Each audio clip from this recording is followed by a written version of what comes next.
So I've never done an official any sort of coverage on this Buggy build that I did. I kind of just started uploading videos with it. I really wanted to focus on just enjoying, having that time to tinker and put this thing together. But once I started driving it around, I got really excited and wanted to record again. So taking a bit of a step back and just wanted to go through and break down what all is included in this build. So I'm liking where it's at right now. There's a few things that I do want to change on it or continue tinkering with. So first of all, we've got the red Buggy chassis from Injora. Most of this build is actually Injora. We've got their high clearance brass links, skid plate. We got the plus 4mm sets from Injora, the axle kits, all aluminum front and back. I think it's a brass front steering linkage. Injora wheels with brass wheel weights.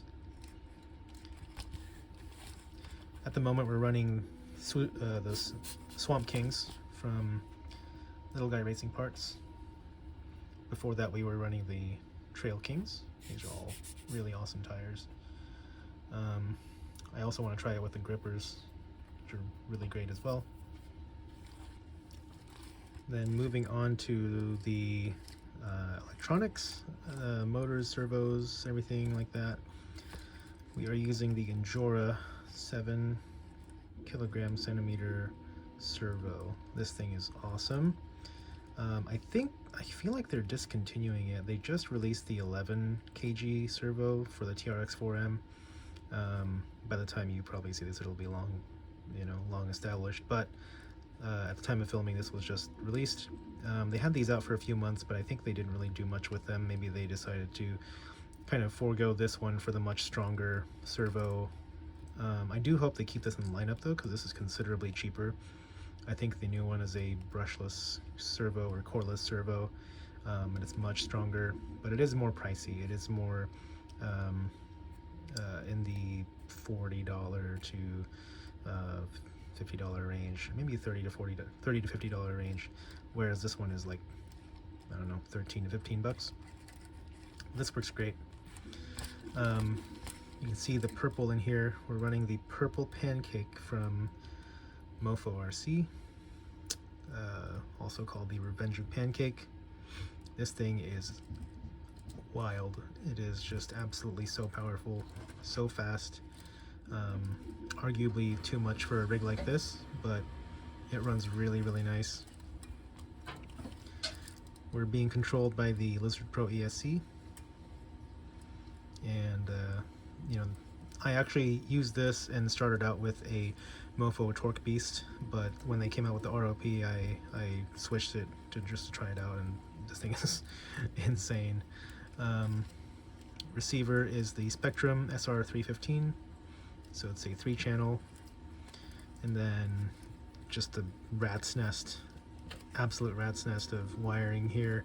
We have a BEC from NSDRC, which lets us get direct power from our battery to our servo for that extra power there. And then we've got our battery mount in the back. I'm just using the stock battery from the SCX24, which for this rig is fine. But I think with the new motor, I'll probably burn through batteries a little bit faster running this thing around. It's just a little beast. So as you can see, the shocks are just very, very bouncy. It's kind of a top-heavy build as well. So I think what I'd like to do in the future is to add a little bit more weight, especially to the front, because this thing likes to tip over. It does have overdrive in the front, which helps on climbs, but it could do a little bit better trying to distribute that more evenly. You can see this thing's got really, really nice flex, great articulation there. It's really smooth. I actually did start this build out with the oil-filled shocks, which I think worked pretty well. They were definitely not bouncy like this. They definitely damped it pretty nicely.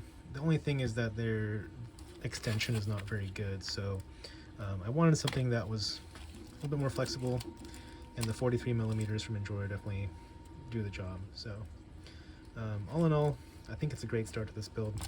I'm having a lot of fun playing around with it, and it's a great alternative to, you know, when I want to do something else besides the Broncos. I always try to have this with me so I can run it around as well. So that's a bit of a breakdown on the Injora Buggy build. We'll definitely be doing more of the stuff with this in the future, and yeah, stay tuned for more footage of this little guy.